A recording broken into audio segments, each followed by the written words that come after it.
चलिए बैठ जाइए, तो बैठ जाइए।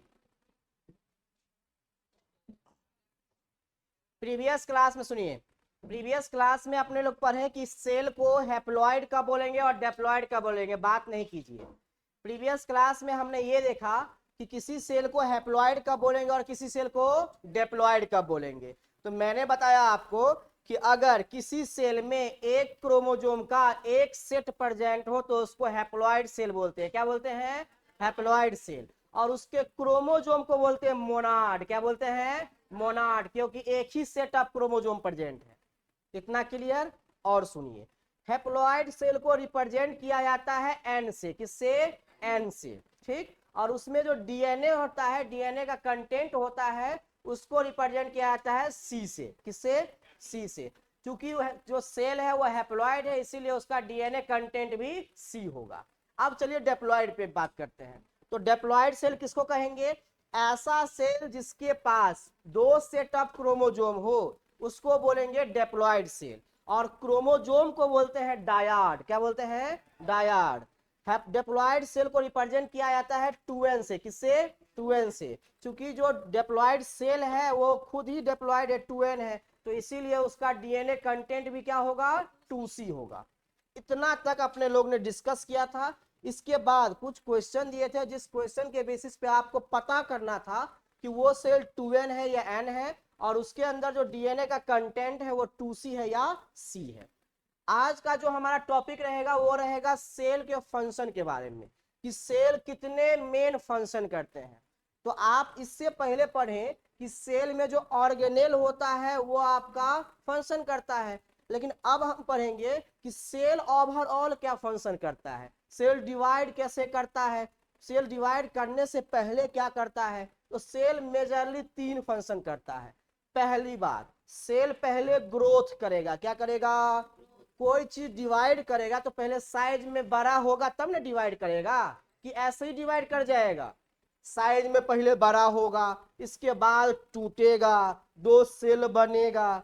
तो सबसे पहला जो स्टेज होगा उसको क्या कहेंगे? Cell growth. क्या कहेंगे? इसके बाद सेल का डिवीजन होगा। सेल के ग्रोथ में सर क्या क्या चीज हो सकता है? प्लाज्मा मेम्ब्रेन का साइज बड़ा हो सकता है, या सेल का साइज कह लीजिए लार्ज हो जाएगा, इंक्रीमेंट होगा। इसके बाद न्यूक्लियस का साइज बढ़ जाएगा, साइटोप्लाज्म का कंटेंट ज्यादा हो जाएगा, मान लेते 10 ml है तो 20 ml हो जाएगा। ठीक है। इसके बाद उसमें जो क्रोमेटिन है वो क्रोमोसोम में कन्वर्ट हो जाएगा, डीएनए का डुप्लीकेशन होगा। तो ये सभी चीज सेल ग्रोथ में आएगा। ठीक। इसके बाद सेल जब डिवाइड करेगा तो डिवाइड करके 2 डॉटर सेल बनाएगा, दूसरा स्टेज। तीसरा स्टेज, जब बहुत सारा सेल बन जाएगा तो सबका स्पेशल फंक्शन होगा, कि सभी सेल एक ही तरह का काम करेगा? नहीं, सब सेल अलग अलग का काम करता है। एक ग्रुप ऑफ सेल अलग काम करेगा, एक ग्रुप ऑफ सेल अलग काम करेगा, तीसरा ग्रुप ऑफ सेल अलग काम करेगा। इसको एक एग्जांपल समझते हैं। जब हम लोग जाइगोट कंडीशन में थे तो हम लोग कितने सेल के थे बताइए? एक सेल के थे। कितने सेल के? एक सेल के। स्पर्म, मेल का स्पर्म और फीमेल का ओवम जब फ्यूज किया था तब जाइगोट बना था। ये ह्यूमन रिप्रोडक्शन कहता है अपने आप में। ठीक। ह्यूमन में जो रिप्रोडक्शन होता है तो मेल गैमेट फीमेल गैमेट के साथ जब मिलता है तो जाइगोट बनता है। जाइगोट कितना सेल होता है? एक सेल, या सिंगल सेल कहा जाता है। अब इसी जाइगोट में सेल डिवीजन होता है, तो इससे बहुत सारा सेल बनता है। 1 से 2 बनता है, 2 से 4 बनता है, 4 से 8 बनता है, 8 से 16 बनता है, इसके बाद 32 बनता है, 64 बनता है, 128 बनता है, 56 बनता है, 256, 512, ऐसी सेल बनता जाता है। अब इसमें यह समझने वाली बात है कि इतना सारा सेल तो डिवीजन के थ्रू बन गया, लेकिन सबका काम क्या एक ही जैसा होता है? हमारे आंख के सेल का काम है देखना, हमारे नाक के सेल का काम है स्मेल करना, हमारे टंग के सेल का काम है टेस्ट करना, हमारे ब्रेन के सेल का काम है ऑर्डर देना, चीजों को एनालिसिस करना। नहीं, तो ये सभी सेल का काम अलग अलग है। इसीलिए हमारा एनसीईआरटी लिखता है कि सेल के डिवीजन के बाद सेल का डिफरेंशिएशन होता है। क्या होता है? डिफरेंशिएशन। सेल डिफरेंशिएशन मतलब सेल का स्पेशलाइजेशन होगा। स्पेशलाइजेशन कहने का मतलब कि सेल का स्पेशल काम होगा। किसी सेल का काम होगा खाना पचाने का, किसी सेल का काम होगा लोकोमोशन में हेल्प करने का, किसी सेल का काम होगा एनालिसिस करने का।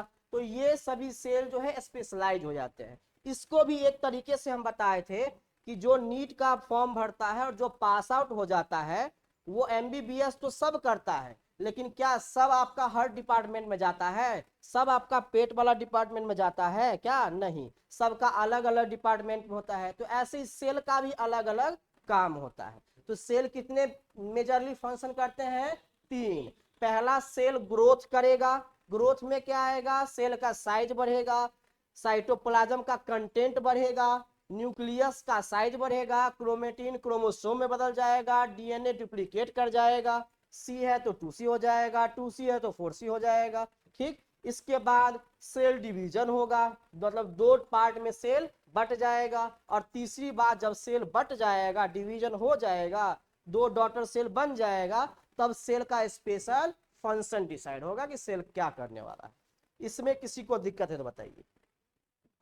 सेल का फंक्शन समझने में किसी को कोई दिक्कत है? सेल डिवीजन का फंक्शन समझने में तो बताइए कि पहले क्या होता है, उसके बाद सेल डिवीजन, उसके बाद क्या होता है। 3 ही स्टेप। पहला सेल ग्रोथ करेगा, इसके बाद डिवाइड करेगा, और इसके बाद डिफरेंशिएशन होगा, मतलब स्पेशलाइजेशन होगा। किसी को कोई दिक्कत? इसी 3 को हम डायग्राम के हेल्प से समझेंगे कि डायग्राम के थ्रू इसको कैसे समझा सकते हैं। इसके बाद आपका टॉपिक आता है सेल साइकिल। चैप्टर आपका तब स्टार्ट होता है, इसके बाद चैप्टर स्टार्ट होगा। बताया जाता है कि सेल साइकिल क्या होता है।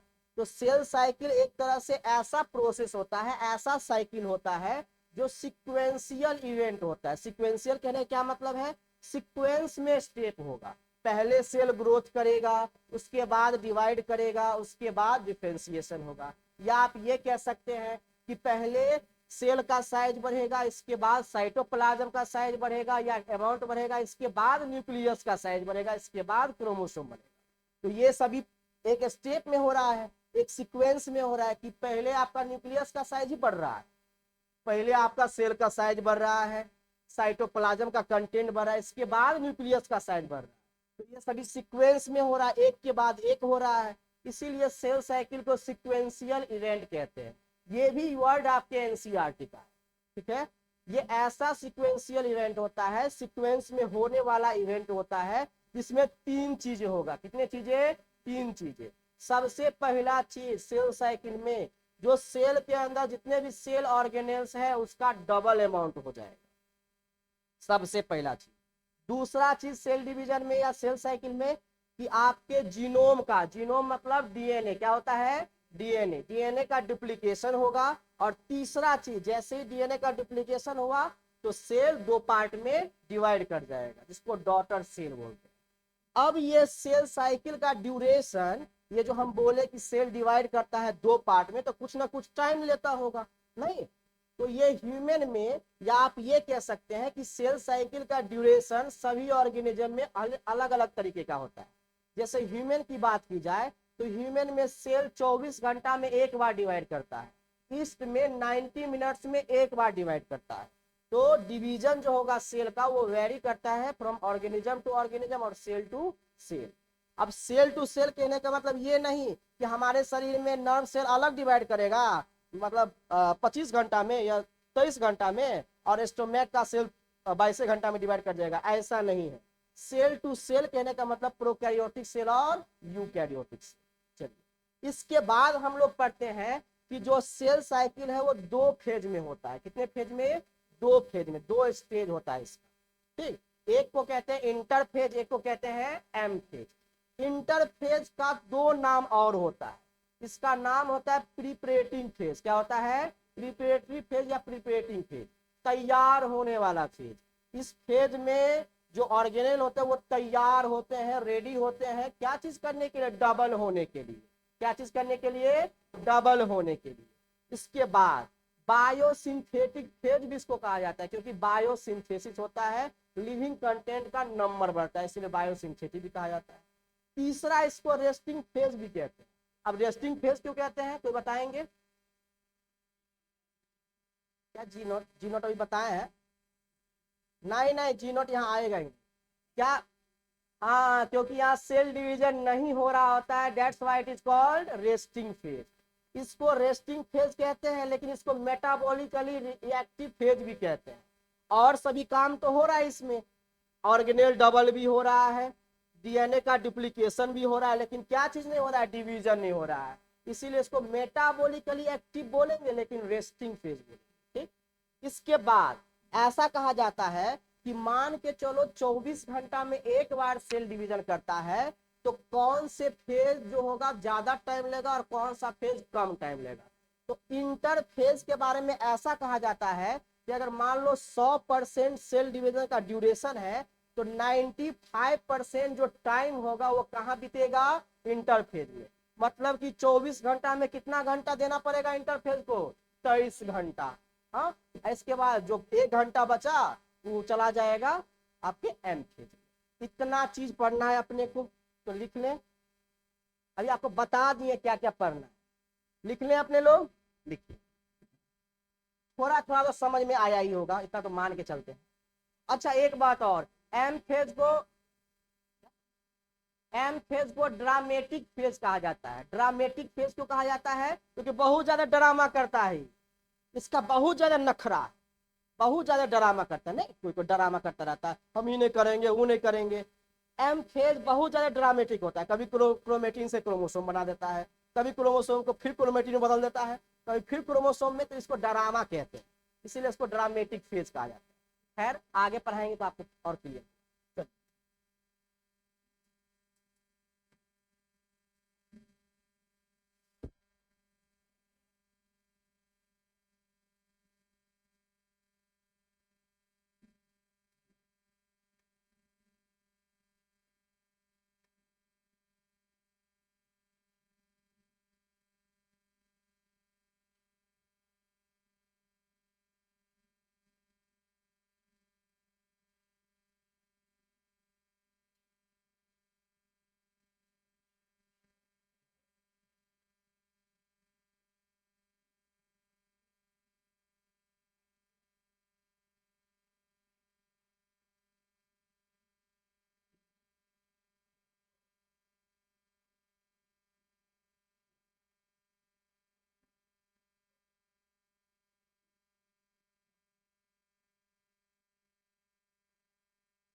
क्या कर रहे हो जी?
जी, कोई अंतर नहीं है। रेटिकुलम नहीं रे, कंटेंट कर रहा है। तू तो कुछ और ही सुन लेता है। रेटिकुलम बोल रहा है। रेटिकुलम, साइटोप्लाज्म रेटिकुलम का भी नाम सुना? इंडोप्लाज्मिक रेटिकुलम होता है।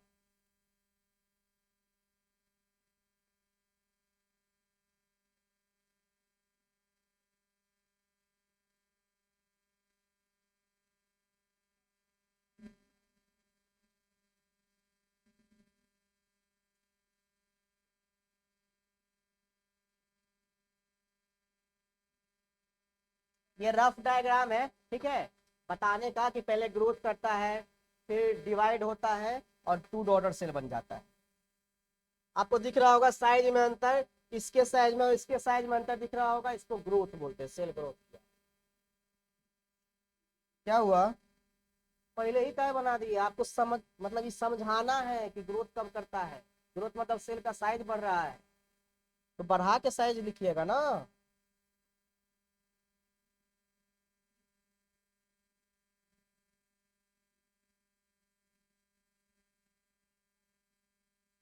पहले से कैसे ग्रो हो जाए?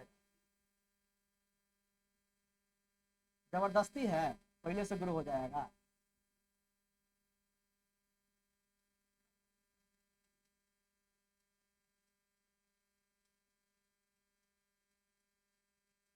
दिखना चाहिए कि ग्रो हो रहा है।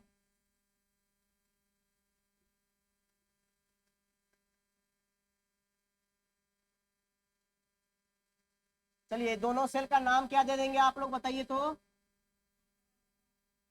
To daughter cell. डॉटर लिख दिए तो न्यू सेल ही आ गया। अच्छा, यहाँ किसी को परेशानी नहीं ना है कि सन का है नहीं लिखे सर? किसी को कोई परेशानी कि सन का है नहीं लिखे? तो आपके जानकारी के लिए हम बता दें कि सन सन कभी भी प्रेगनेंसी पीरियड में नहीं जाता है, इसीलिए सन नहीं लिखेंगे। तरह से कोई दिक्कत नहीं ना रहे, ऐसे ही हम बोलते रहते हैं। ये लिखो। हम कहीं कहीं जगह हमको परेशान किया जाता है कि सन काहे नहीं लिखते हो, आप बताइए तो।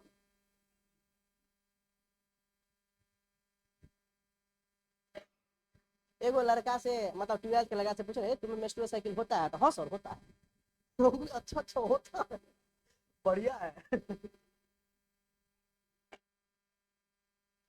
12th क्लास में सही में एगो लड़का बोल दिया हमको कि हाँ होता है। ऐसे एंजॉय के लिए हम उसको बोल देते रहे, थोड़ा मन नहीं लगता रहता तो ये सब पूछ देते।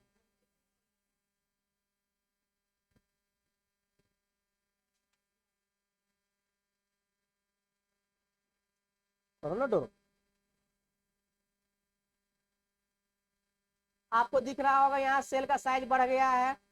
कोई पहले से साइज बढ़ा के रखे होंगे तो गलती कर लीजिएगा।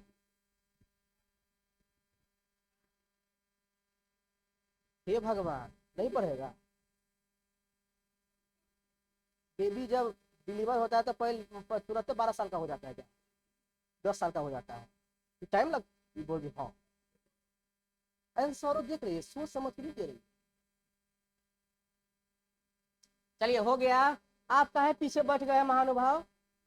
आप पीछे काहे बैठ गए आज? हमको नहीं ना अच्छा लगता आप पीछे बैठ जाते। आगे बैठा कीजिए। चलिए हो गया। जल्दी जल्दी जल्दी ड्रॉ करो।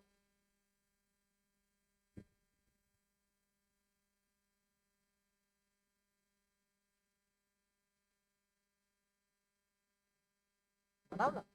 नहीं बन रहा है? बनाओ, बनेगा। डायग्राम, बायो में डायग्राम नहीं बनाएगी तो कुछ होगा बताओ? कैसे लोग समझेगा कि बायो पढ़ रहे हैं हम?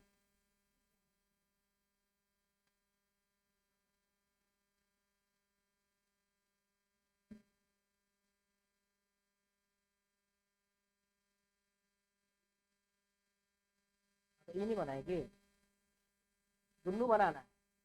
दो को जो सेल बनेगा इसको डॉटर सेल बोलेंगे। दोनों बनाना है। कैसे समझेंगे कि सेल डिवीजन हुआ बताओ?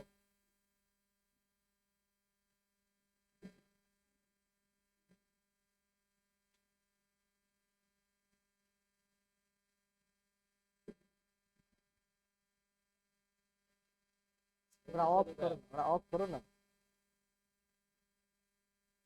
जाइए ना उधर, तो क्या देख रहे हैं आप?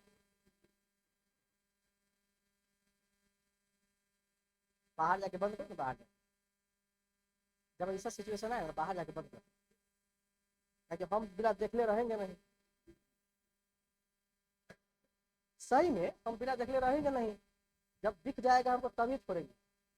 12th क्लास में ऐसे ही वाला समझा, कॉल आया, कॉल नहीं उठा रहा था, हमारा डर है, कॉल नहीं उठा रहा था, एक कॉल उठा रहा है, नहीं नहीं नहीं उठाएंगे हम, कॉल उठाओ, जबरदस्ती कॉल उठवाए। क्या बोले?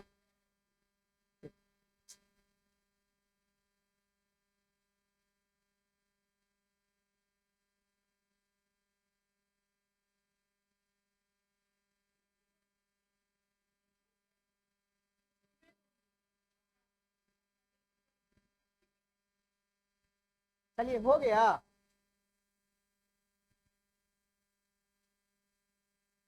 इसको ड्रॉ करने दो, ड्रॉ करो। तुम नोट्स कंप्लीट की सेल वाला?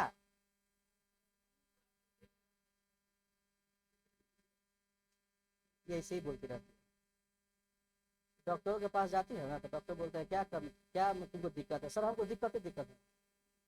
अब पहले मेरी बात सुनिए, हमको क्या क्या दिक्कत है, और डॉक्टर पागल हो जाता है। चलिए हो गया, जल्दी ड्रॉ कीजिए ना, इतना टाइम लगेगा ड्रॉ करने में? हमको टाइम लगा है ड्रॉ करने में, स्पीड बढ़ाएगी ना। अरे प्रैक्टिस करके घर पे थोड़ी आते हैं, तू थोड़ी है। मेरा मेरा यही तो एक अंतर है कि हम प्रीवियस क्लास कुछ और पढ़ाते हैं और इस क्लास में कुछ और पढ़ाते हैं। प्रीवियस 11th वाला से मिलवे नहीं करेगा ये, कितना भी खोद लोगे तो। प्रीवियस वाला नहीं पढ़ा है जो 12th में गया है, बड़ा पढ़ाया है प्रीवियस 11। अगर सेम रखेंगे कंटेंट तो लोग समझ न लेगा, इसीलिए कंटेंट बदलते रहते हैं। चलिए हो गया, ऐसा हम मान के चले कि आप लोग लिख लिए हैं।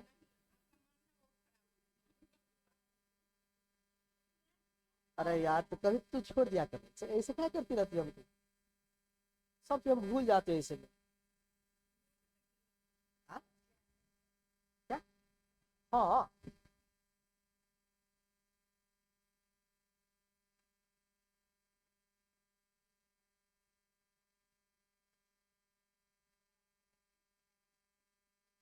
यहाँ हाँ क्रोमेटिन क्रोमोजोम में बदल जाता है, इसीलिए तो लिखे हैं सेल ग्रोथ के बाद ऐसा होता है। तो क्या करें, क्या करें बताइए, उसको फेस वॉश से साफ कर दे? हाँ, कि कॉपी वॉश से साफ कर दे उसको? वो जो रेजिन सब निकलता रहता है प्लांट में से, वही से साफ कर दे क्या?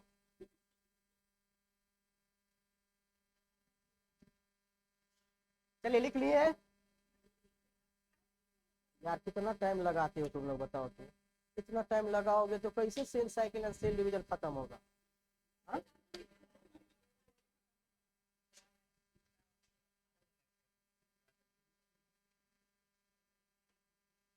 हाँ, चलो।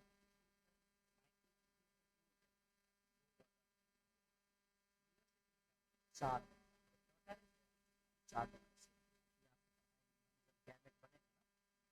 स्पर्म बनता है, तो एक स्पर्मेटिक यूनियन से तो चार में फर्स्ट में दो बनता है, सेकेंड में दो बनता है।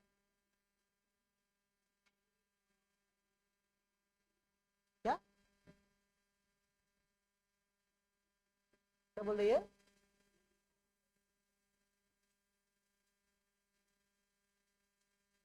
डॉटेड सेल्स, हाँ डॉटेड डॉटेड सेल, सेल्स भी लिख सकते हैं। गलती है क्या, ग्रामेटिकल गलती है क्या? अरे यार तो चुपचाप रहो, जैसे ही ग्रामर ग्रामर का बात आता है तो 49 चिल्लाती रहती है। टू डॉटर सेल्स ही लिखा जाता है।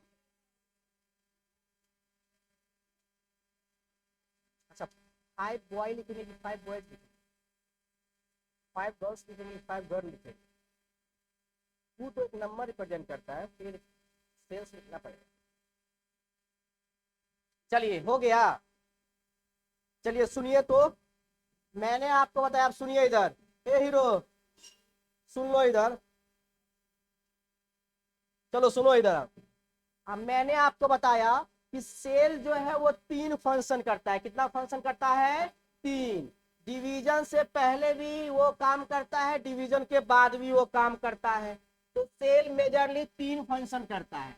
पहला चीज वो क्या करता है? ग्रोथ करता है। सेल ग्रोथ करेगा। ग्रोथ का मतलब क्या होता है? साइज में इंक्रीमेंट होना। तो न्यूक्लियस का साइज बढ़ेगा, साइटोप्लाज्म का कंटेंट बढ़ेगा। मान लेते हैं 10 ml है तो 20 ml हो जाएगा। यही एक अच्छा सा क्वेश्चन उठता है जो आपका एनसीईआरटी बताता है कि क्या साइटोप्लाज्म का कंटेंट अगर 10 ml है तो 20 ml हो गया, मान लेते हैं किसी फेज में, तो सेकेंड फेज में, थर्ड फेज में क्या इसका अमाउंट बढ़ते जाएगा कि रुक जाएगा? कहने का ये मतलब कि हमारे पास 3 गो फेज है, G1 है, S है और G2 है। तो मान लेते हैं 10 ml जो है कंटेंट है साइटोप्लाज्म का G1 फेज में, तो S फेज में कितना हो जाएगा? 20 ml। अब ये बताना है आपको कि G2 फेज में कितना हो जाएगा। साइटो S फेज में, G2 फेज में होगा 10 ml, 20 ml होगा। आपका एनसीईआरटी बताता है कि मतलब जहां से सेल ग्रोथ होना चालू होता है जिस टाइम से, और जब तक डिवीजन ना हो जाए तब तक साइटोप्लाज्म का इंक्रीमेंट या कंटेंट बढ़ता ही रहता है। आपका एनसीईआरटी इसको एक लाइन में लिखता है कि increase in cytoplasm is a continuous process, ये लिखता है। और सभी के बारे में नहीं लिखता है। और सभी के बारे में तो हमको मत पता है कि माइटोकॉन्ड्रिया 1 से 2 बन गया तो चलो अब समाप्त, 2 से 4 नहीं बनेगा, डबल सिर्फ होगा, 2 से 4 नहीं बनेगा, 1 से 2 बन गया, खत्म उसका कहानी। लेकिन साइटोप्लाज्म में क्या है? कंटेंट बढ़ गया, फिर भी और कंटेंट बढ़ता ही रहता है, साइटोप्लाज्म का रुकता नहीं है। इसीलिए आपका एनसीईआरटी लिखता है कि increase in cytoplasm is a continuous process. ठीक है, ये एगो पॉइंट लिखता है। चलिए, सेल ग्रोथ होने के बाद सेल का डिवीजन होगा, नहीं होगा? और डिवीजन होने के बाद सेल का डिफरेंशिएशन होगा। देखिए इसको ऐसे देखते हैं, ये हमारे पास एक सेल है। सेल के आउटर मेम्ब्रेन को क्या बोलते हैं? Plasma membrane. ये हम प्लांट सेल को छोड़ दिए हैं, तब तक एनिमल सेल की बात कर रहे हैं। अब सेल में प्लाज्मा मेम्ब्रेन के अंदर, सेल के अंदर न्यूक्लियस होता है, न्यूक्लियस के बाहर न्यूक्लियर मेम्ब्रेन होता है, दिख रहा होगा आपको। न्यूक्लियस के अंदर आपका क्रोमेटिन होता है जो धागा की तरह स्ट्रक्चर होता है, इसी के पास डीएनए होता है। जब ये क्रोमोसोम में बदलता है तो इसको डीएनए नाम दिया करते हैं कि क्रोमोसोम का के पास, या क्रोमोसोम एक्चुअली में डीएनए है। ठीक, इसका ग्रोथ होगा। देखिए सेल अभी छोटा दिख रहा था कि नहीं, इसमें बड़ा दिख रहा है सेल की नहीं, तो सेल का ग्रोथ हुआ है। अब ग्रोथ हुआ है तो साइटोप्लाज्म बढ़ गया है, न्यूक्लियस का साइज इंक्रीज हो गया है। ठीक, जैसे ही सेल ग्रोथ समाप्त होगा सेल 2 पार्ट में बट जाएगा, इसी को बोलते हैं सेल डिवीजन। ये जो 2 नया सेल बना है इसको 2 डॉटर सेल बोलेंगे या डॉटर सेल बोलते हैं। जो भी नए सेल बनते हैं उसको डॉटर सेल कहा जाता है। समझ गए? इसमें कोई दिक्कत है तो बताइए।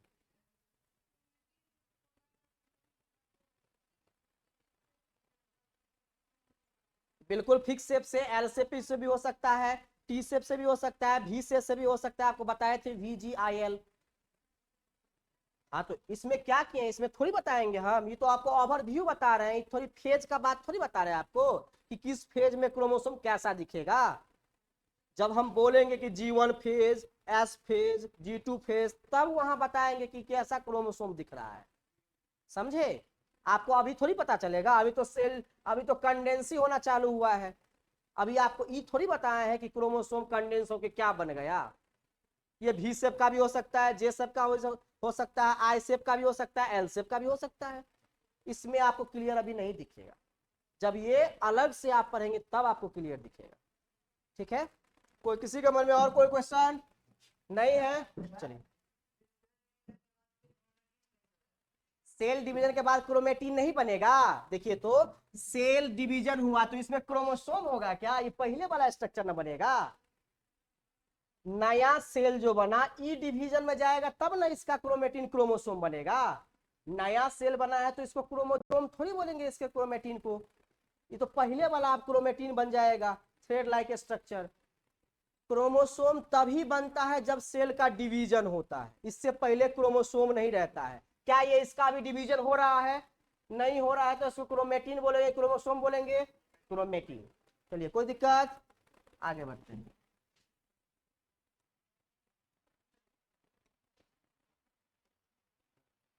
अब दीजिए हेडिंग सेल साइकिल। अब आपका चैप्टर, एक्चुअली में आपका चैप्टर अब स्टार्ट होता है, इससे पहले आपका चैप्टर स्टार्ट नहीं था। हेडिंग दीजिए सेल साइकिल।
GENOME।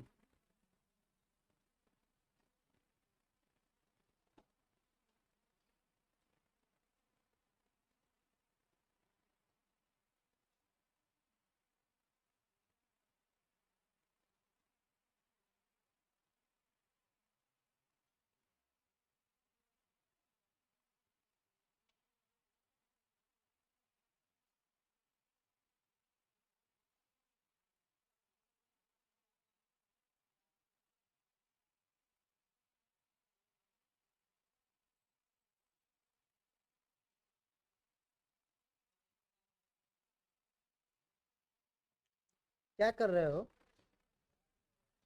क्या कर रहा है? किससे?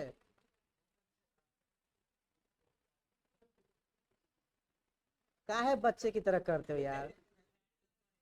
इसको देखो मतलब इसको आता रहता है मन में कि कौन वाला चीज हो तो हमको हंसी लगेगा।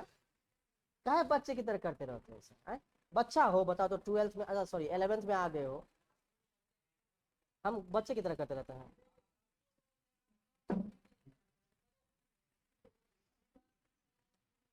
अच्छा, तो वो भी हमरे क्लास में ही करोगे?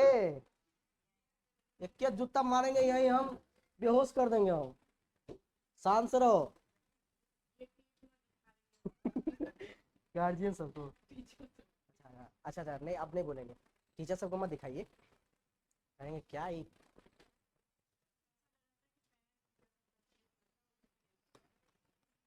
तुम उस ग्रुप में थोड़ी है।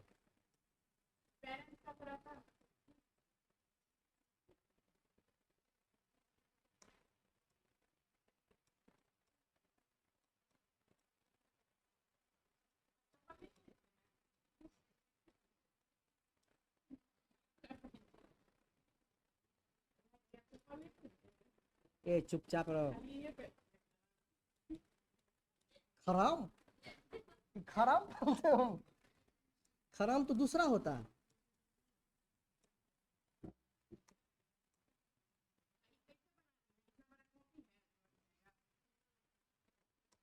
ऐसे करके लिखिए ना, हॉरिजॉन्टली। हॉरिजॉन्टली देखिए, हॉरिजॉन्टली।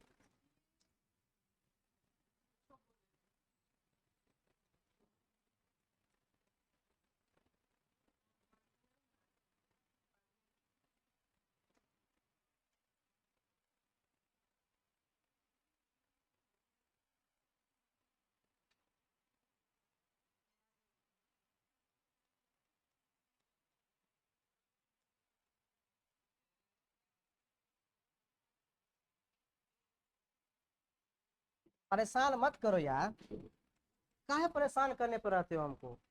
इतना सीधा साधा भोला वाला टीचर को अगर परेशान करेगा, भगवान माफ करेगा तुमको? पागल सब।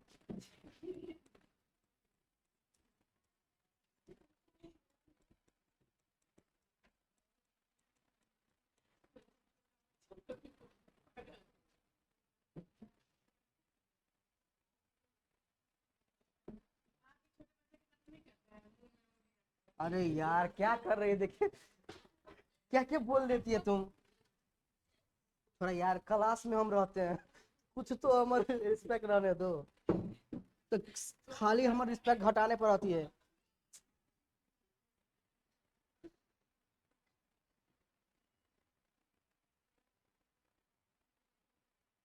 चलिए लिख लिए। जल्दी जल्दी जल्दी जल्दी लिखिए ना, जल्दी। रे हीरो, कुछ हो रहा है। विलने रहेगा तो क्या हमको मारेगा तू? अरे धमकी देगा, धमकी उमकी देगा हमको? तेरा से बड़का विलन हम अपने हैं। जल्दी लिखिए जल्दी। जल्दी लिखो। नहीं रे, तू धुरंधर फिल्म का वो है। पागल सब। ए मतलब गुज्जर, ये वो मेला फिल्म का रे। हम भी देखे हैं, अच्छा लगता है रे। अच्छा लगता है मेला फिल्म का। उसमें मेला लगता रहता है, तभी अटैक होता है।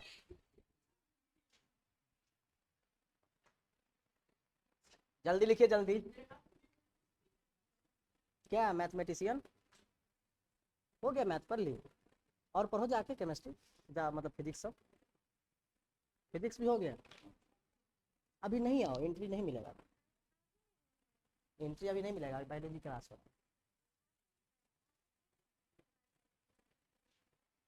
चलिए लिख लिए आप लोग? तू कहे नहीं लिख रहा है रे? तो दिख ही नहीं रहा। एक के डैश उठा के मारेंगे, एक के डैश में भी तुम दिमाग फोड़ देंगे। जल्दी लिखो।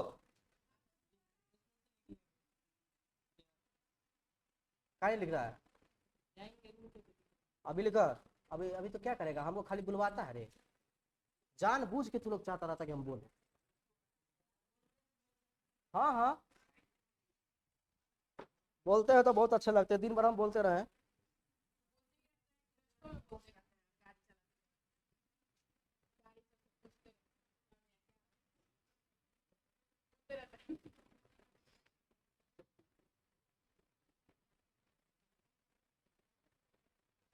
चलिए हो गया।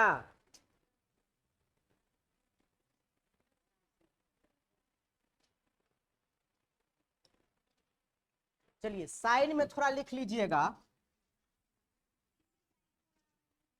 अच्छा ठीक है, नेक्स्ट स्लाइड ले लेंगे, क्योंकि इसमें नहीं होगा। सही बात बोल रहे हैं। इसके बाद लिखा देंगे। हाँ इसके बाद वाला लिखाना चाहते हैं। नहीं नहीं इसमें कैसे लिखा दे, इसमें जगह है नहीं बचेगा, तो उसको ज्यादा लिखाना पड़ेगा, दोनों में लिखाना पड़ेगा।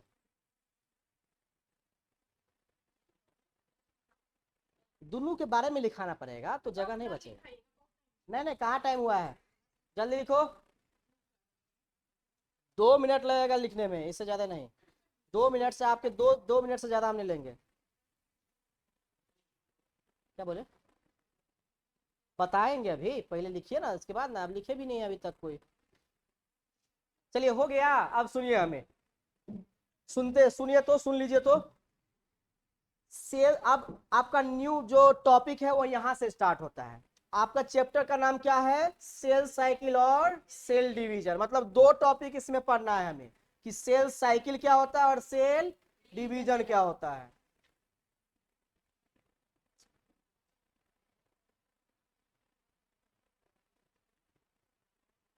माइक ऑन है, कहीं कुछ हमको बुला जाएगा।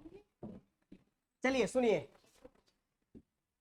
हमने आपको ये बताया कि सेल साइकिल जो होता है एक सीक्वेंशियल इवेंट होता है। कैसा इवेंट होता है, सीक्वेंशियल। सीक्वेंशियल कहने का मतलब सीक्वेंस में होने वाला, स्टेप बाय स्टेप होने वाला। सर क्या स्टेप बाय स्टेप होता है सेल में, पहले सेल का ऑर्गेनेल डबल होता है, इसके बाद डीएनए डबल होता है, इसके बाद सेल डिवाइड करता है और बनाता है 2 डॉटर सेल। कितना डॉटर सेल, 2 डॉटर सेल। क्या आपको ऐसा लगता है कि बिना सेल ऑर्गेनेल के डिवीजन हुए ही डीएनए का डुप्लीकेशन हो जाएगा? अच्छा यहां हम सेल ऑर्गेनेल नहीं लिखे हैं क्या, सेल लिख दिए हैं। डाउन हो गया क्लास में है।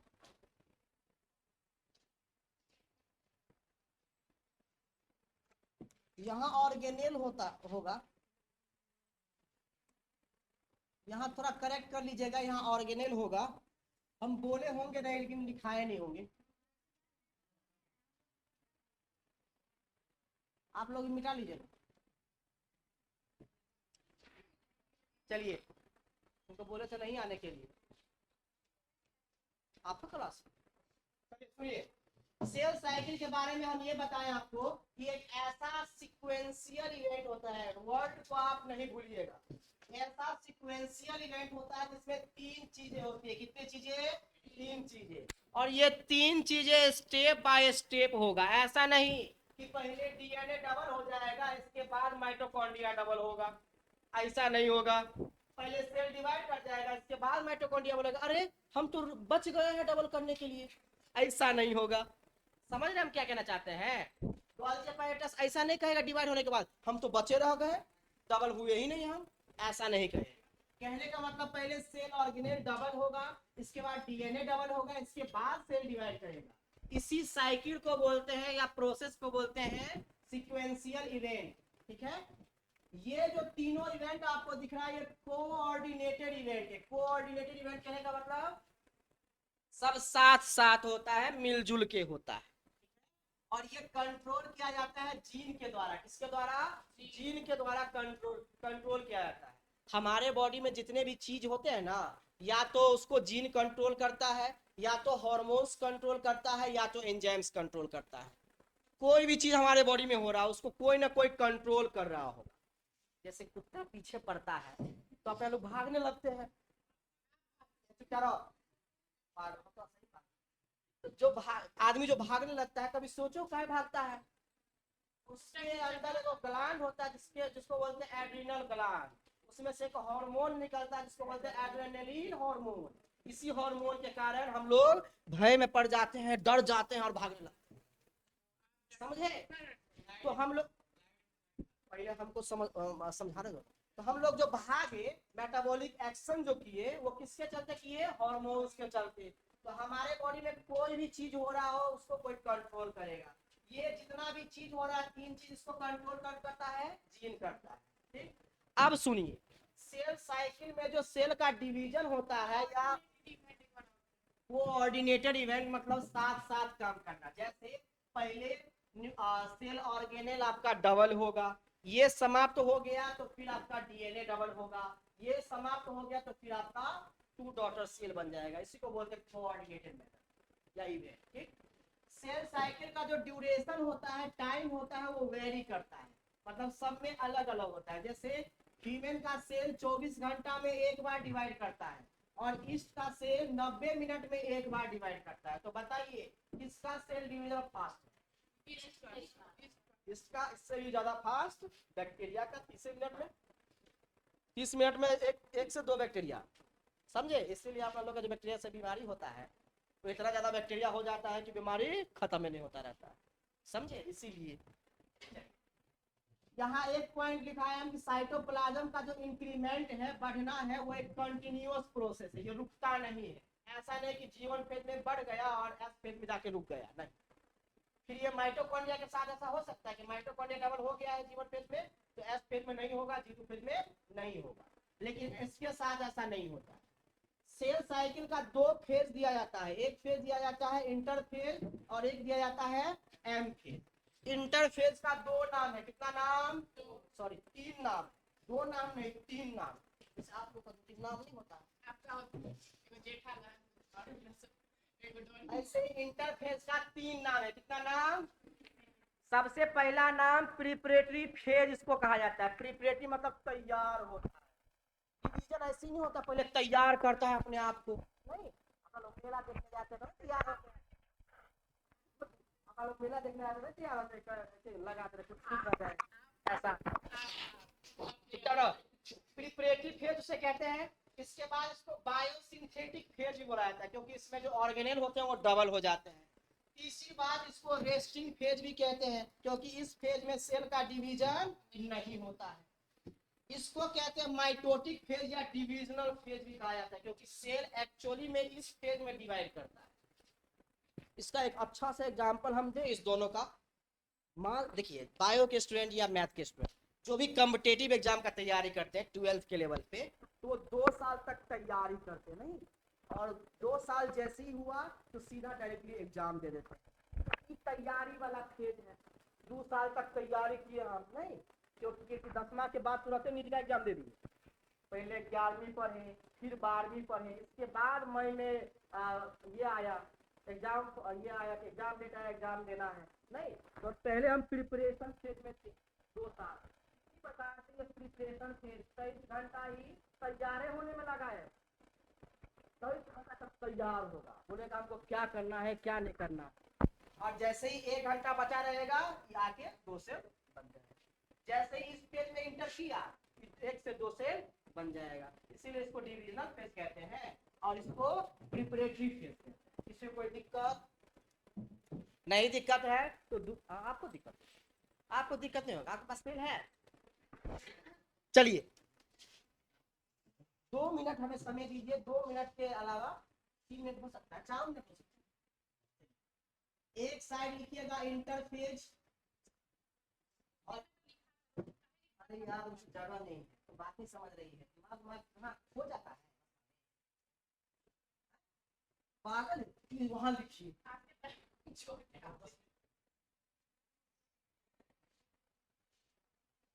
इंटरफेज लिखिएगा एक साइड और एक साइड लिखिएगा एम फेज।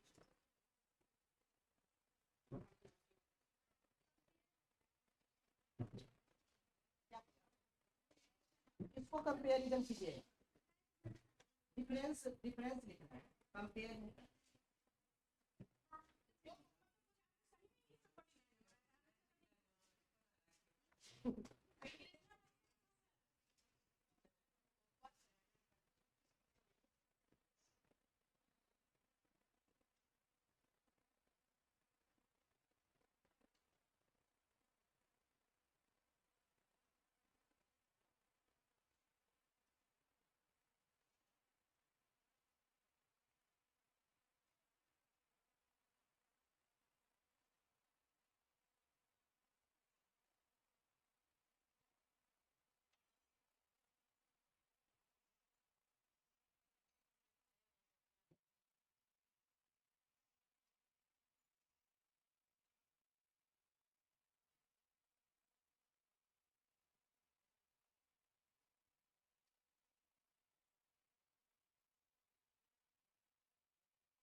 देख लेते हैं।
जरूरी है ना।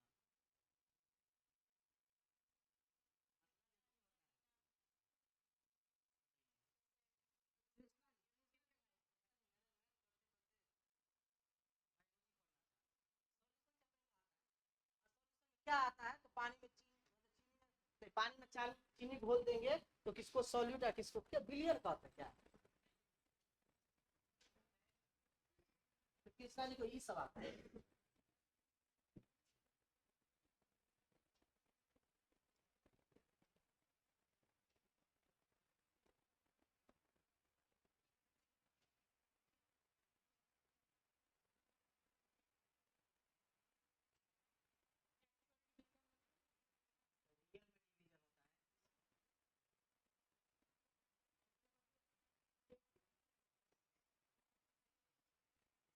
प्रिपरेशन होता है कितना बार होता है। 2 साल जब तैयारी करती है तो लंबा प्रिपरेशन फेज होता है ना। तो इसीलिए प्रिपरेशन फेज और डिविजनल फेज है। इसमें डिवाइड नहीं होता है इसमें डिवाइड होता है। आप हमें बीच बीच में तंग नहीं किया लगा दीजिए। आप क्यों खोल लिए इसको? हम क्यों परेशान? अरे फोन आ गया था। आप यहाँ पे रोक देंगे ना तो फोन पे भी बात नहीं होगी। चलिए ज्यादा जानकारी देने के लिए धन्यवाद।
क्या कर रहे हो जी?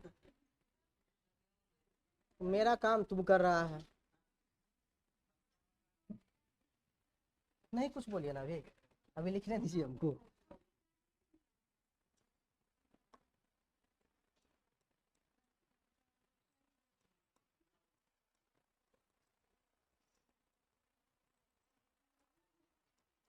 क्या हुआ? टाइम हो गया क्या? 10:30 हो गया क्या? 11 बज गया?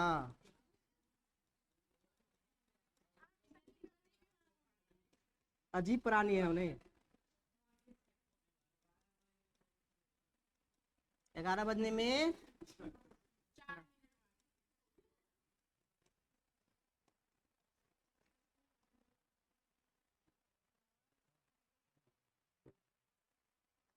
इसको याद करने के लिए एक हम निमोनिक दे देते हैं आप लोग को। निमोनिक नहीं जानते आप लोग क्या? केमिस्ट्री वाले, केमिस्ट्री में समझाया जाता है निमोनिक सब। निमोनिक मतलब ऐसा चीज, फर्स्ट चैप्टर में सेकेंड चैप्टर में ई हम नहीं कह रहे हैं, हम कह रहे हैं कि निमोनिक्स कोई चीज याद करने के लिए ट्रिक दिया जाता है ना, एक ऐसे लाइन दिया जाता है जो आपको याद रहे। नहीं, जैसे न्यूट्रोफिल, लिम्फोसाइट सब के बारे में सुने हैं आप? ये हम बताते हैं एगो चीज से, जैसे जैसे NLM एक बेकार चैप्टर है, फिजिक्स वाला को नहीं बताइएगा, हम पे गुस्सा आ जाएंगे। NLM एक बेकार चैप्टर है, एगो हम निमोनिक है ये वाला। N मतलब न्यूट्रोफिल, L मतलब लिम्फोसाइट, M मतलब मतलब मेसो मोनोफिल होता है, E मतलब स्नोफिल होता है, और B मतलब बेसोफिल होता है। नहीं, के ऐसे ही लिख दिए हैं, एक बेकार चैप्टर है, समझे? तो एक निमोनिक सा बना रहता है जो याद करने में आपको आसानी हो, उसको निमोनिक बोलते हैं। इसको कैसे याद करेंगे सर? आई प्रे मोस्ट, अच्छा मोस्ट नहीं, I pray more at temple. हम मंदिर पे बहुत ज्यादा प्रे करते हैं, प्रार्थना करते हैं भगवान से कि आप लोग को सद्बुद्धि दे। बुद्धि नहीं, सद्बुद्धि दे आप लोग को। बुद्धि तो है आपके पास, सद्बुद्धि नहीं है। आई मतलब इंटरफेज, पी मतलब प्रोफेज, एम मतलब मेटाफेज, ए मतलब एनाफेज, और टी मतलब टेलोफेज।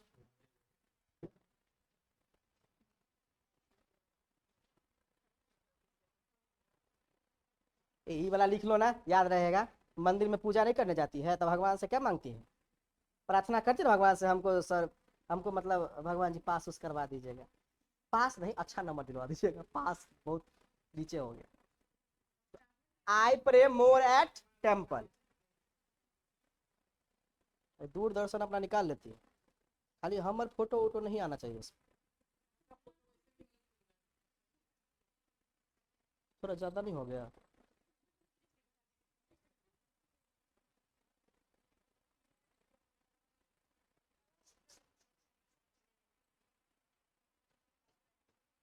और पढ़िएगा। भूख लग गया है, क्या हम करें, खाना बनवा दे क्या? एक काम कीजिए ना सब, एक, अरे आपके सेल में इंक्लूजन बॉडी होगा। मर गया, मर गया वो।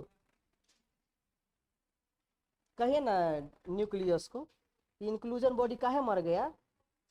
नहीं बात मानता है। सीख लेंगे, सीख लेंगे, टाइम लगता है कोई चीज करने में। अब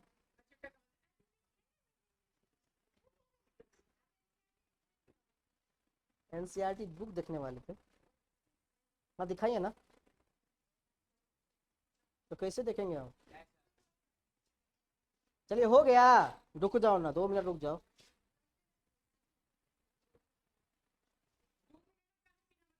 ये बताएंगे, 2 मिनट रुक जाओ, 2 मिनट रुकिए, सब नहीं जाइएगा।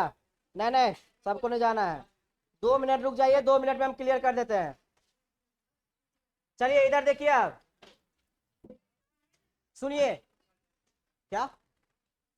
देखिए कल भी पूछ लीजिएगा अगर दिक्कत हो तो। सुनिए, हम लोगों ने देखिए प्रीवियस वाला में हम लोगों ने देखा कि सेल साइकिल का दो, अरे शांत हो जाओ, 2 मिनट हमको दीजिए, 2 मिनट, 3 मिनट से ज्यादा नहीं देना है। सेल साइकिल का 2 स्टेज होता है, 2 फेज होता है। कितना फेज होता है? 2। एक होता है इंटरफेज, एक होता है एम फेज। इसी के बारे में मैंने लिखाया है। इसको 3 नाम से जाना जाता है। प्रिपरेटरी फेज कहते हैं क्योंकि इसमें प्रिपरेशन होता है, सेल का साइज इंक्रीज होता है, डीएनए डबल होता है, ठीक है, तो इसीलिए इसको प्रिपरेटरी फेज कहते हैं। बायोसिंथेटिक फेज क्यों कहते हैं? क्योंकि इसमें लिविंग कंटेंट का अमाउंट बढ़ता है साइटोप्लाज्म का। और रेस्टिंग फेज क्यों कहते हैं? क्योंकि इसमें सेल डिवीजन नहीं होता, इसलिए रेस्टिंग फेज कहते हैं। इसको कहा जाता है माइटोटिक फेज या डिविजनल फेज। क्यों कहा जाता है? क्योंकि इसमें डिवीजन होता है सेल का, ठीक है, एक सेल से 2 सेल बनते हैं। ये पूरे सेल डिवीजन का, पूरे सेल साइकिल का कितना परसेंटेज कवर करता है? 95। और ये केवल 5%। कहने का मतलब अगर 24 घंटा में एक बार सेल डिवीजन होता है तो कितना आवर इसमें देगा? 23 देगा इंटरफेज में और 1 घंटा एम फेज में, ठीक है। इसके बाद इसको कहा जाता है मेटाबॉलिकली एक्टिव फेज। अब इससे क्या मतलब है सर? मेटाबॉलिकली एक्टिव कहने का मतलब सेल भले ही डिवाइड नहीं कर रहा है इस फेज में, लेकिन सभी काम तो हो रहा है ना। न्यूक्लियस का साइज बढ़ रहा है, क्रोमेटिन से क्रोमोसोम हो रहा है, माइटोकॉन्ड्रिया का डुप्लीकेशन हो रहा है, डीएनए का डुप्लीकेशन हो रहा है, तो ये एक तरह से मेटाबॉलिकली एक्टिव है। इसको मोस्ट ड्रामेटिक फेज कहते हैं। एम फेज में बड़ा ड्रामा करता है, बड़ा ड्रामा करता है। कभी क्रोमेटिन को क्रोमोसोम में बदलवा देता है इसको कह के, और अपने क्या करता है? क्रोमोसोम को क्रोमेटिन में बदल देता है, इसीलिए इसको ड्रामेटिक फेज कहते हैं। हाँ, तो ये भी फेज एक्टिव रहता है। कहाँ हम रेस्टिंग लिखे हैं इसमें? इसमें कहाँ रेस्टिंग लिखे हैं? ये तो एक्टिव फेज है ना। चलिए, ये एक्चुअल डिवीजन इसमें देखने को मिलता है हमें। अब देखिए, आपको अगर डायग्राम से बताना हो इंटरफेज और एम फेज को तो आप ऐसे ही बताएंगे। यहाँ पर दिख रहा है सबसे ज्यादा टाइम किसमें लग रहा है? आप लोग पढ़े होंगे डाटा हैंडलिंग 8-9 क्लास में, नहीं पढ़े हैं? उसमें ऐसे ही पाई चार्ट के हेल्प से बताया जाता है डेटा सब, कि किस पॉपुलेशन, किस देश का कौन सा डेटा कितना ज्यादा है। नहीं, पाई चार्ट के मतलब पाई चार्ट एक तरह से, ठीक है। अब ये वाला जो एरिया है वो आपको ज्यादा दिख रहा है कि कम दिख रहा है? तो ज्यादा टाइम इंटरफेज में लगेगा एम फेज में, इसीलिए ज्यादा ये है और कम ये बनाए हैं, ठीक, ऐसे ही बनाएंगे आप। इंटरफेज का 3 स्टेज होता है, G1 फेज, S फेज और G2 फेज। एक G0 भी होता है, ठीक है, जिसको क्यूसेंट फेज कहते हैं। क्या कहते हैं? क्यूसेंट फेज कहा जाता है। आगे हम बताएंगे, ठीक। एम अभी नहीं बताएंगे, अभी पढ़ेंगे तो आप बता देंगे हम। एम फेज का 2 स्टेज होता है। ये इंटरफेज खत्म, एम फेज का 2 स्टेज, एक होता है कैरियोकाइनेसिस, एक होता है साइटोकाइनेसिस। कैरियोकाइनेसिस मतलब न्यूक्लियस का डिवीजन, कैरियोन मतलब होता है न्यूक्लियस, क्या होता है? न्यूक्लियस। और साइटो मतलब साइटोप्लाज्म। अगर न्यूक्लियस का डिवीजन होगा, न्यूक्लियस 2 पार्ट में बटेगा, तो इसको कैरियोकाइनेसिस बोलेंगे। और अगर साइटोप्लाज्म 2 पार्ट में बटेगा तो इसको साइटोकाइनेसिस बोलेंगे। अब ये न्यूक्लियस जो डिवाइड करता है 2 पार्ट में, ये 4 फेज में डिवाइड करता है। एक का नाम है प्रोफेज, 2 का नाम है मेटाफेज, तीसरा का नाम है एनाफेज, 4 का नाम है टीलोफेज। आप लोग नहीं पूछ रहे थे कि सर एनाफेज में क्या होता है, मेटाफेज में क्या होता है? मैंने बताया कि मेटाफेज में बीच में चला आता है क्रोमोजोम, एनाफेज में ऊपर चला जाता है क्रोमोजोम। तो ये सब चीज हम इसी में बताएंगे न्यूक्लियस के बारे में। इसको याद रखने का तरीका है कि ऐसे, अबे I pray more at temple, I मतलब इंटरफेज, ठीक है, और जो बच गया वो आपका प्रोफेज, मेटाफेज, एनाफेज और टीलोफेज। याद रखिएगा, घर पे जाके पढ़िएगा, समझ में आएगा।